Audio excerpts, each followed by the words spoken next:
আমার প্রিয় যুবক ভাইরা ডুবো খাচ্ছে। আল্লাহ পাক বলবেন, হাবিব, যাদের অন্তরে বুটের দানা চাইতে আদনা মিন শাইর রজবের দানার চাইতে কম ঈমান যাদের অন্তরে আছে, এবার তাদেরকে বাছাই করে আপনি জাহান্নাম থেকে বের করে নিয়ে আসেন।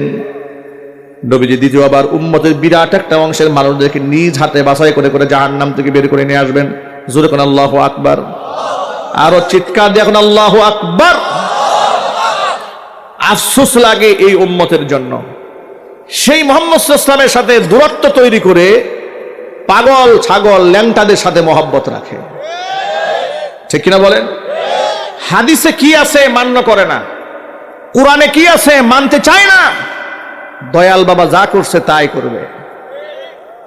দয়াল বাবা গায়ে জামা কাপড় নাই, ল্যাংটা। জিজ্ঞেস করা হয়েছে, ব্যাপারটা কি, ল্যাংটা লোকের পেছনে ঘুরেন কেন? বলে, ল্যাংটা হলে কি হবে, ভিতরে বহুত মাল আছে। যাচ্ছে, সেজদা দিচ্ছে, টাকা পয়সা দিচ্ছে, হাদিয়া দিচ্ছে, নারী পুরুষ সমানে গিয়ে সেজদা করতেছে। আছে না নাই? এই যে স্বৈরাচার পতনের পরে ঢাকায় ময়মনসিংহ মহাসড়কের মধ্যে গাজীপুর সীমানায় ফসি পাগলার মাজার দেখবেন বুলডোজারে ভেঙে দিয়েছে। বাসের ড্রাইভার, ট্রাকের ড্রাইভার, সিএনজি ড্রাইভাররা গাড়ি দাঁড় করে মাজারে টাকা দেয়। আমি নিজের চোখে একদিন দেখেছি। আমি তখন আমার নিজের পার্সোনাল গাড়ি ছিল না, ময়মনসিংহ অঞ্চলে মাহফিলে আসতেছি, একটা প্রাইভেট ভাড়া নিয়েছি গাজীপুর থেকে।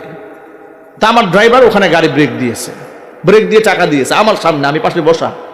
আমি তো জিজ্ঞেস কি ব্যাপার, গাড়ি ব্রেক দিলেন কেন? বলে, হুজুর, আমি যে উস্তাদের কাছ থেকে ড্রাইভিং শিখেছি, উস্তাদ আমাকে ওসিয়ত করছে কখনো যেন এই পথে চলার পথে আমি যেন মাজারে টাকা না দিয়ে না যাই। আমি বললাম, ফায়দা কি? উস্তাদ শিখাই দিছে রাস্তাঘাটে চলো, নিরাপত্তার একটা ব্যাপার আছে। নাউজুবিল্লাহ বলবেন না ভাই?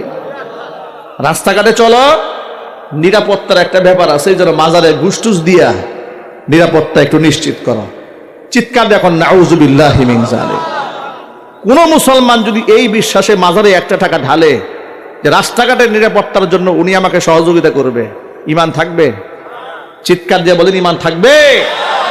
কিন্তু এই কাজগুলো তো করছে মুসলমানেরা, এই কাজগুলো তো করছে। আবার এই সমস্ত কাজ যারা প্রমোট করছে তারাও এই সমাজে আলেম হিসেবে পরিচিত লাভ করে বসে আছে। কতগুলা ভণ্ড বক্তা বাংলাদেশে আছে, ইউটিউব ঢুকলেই, ফেসবুকে ঢুকলেই এদের নাচানাচি আর কুদাকুদি। লোকেরা খালি জিজ্ঞেস করে, হুজুর এই জিকিরটা এটা কোন হাদিসে আছে? আরে বাবা, এই হাদিস তো আমরা পড়ি নাই।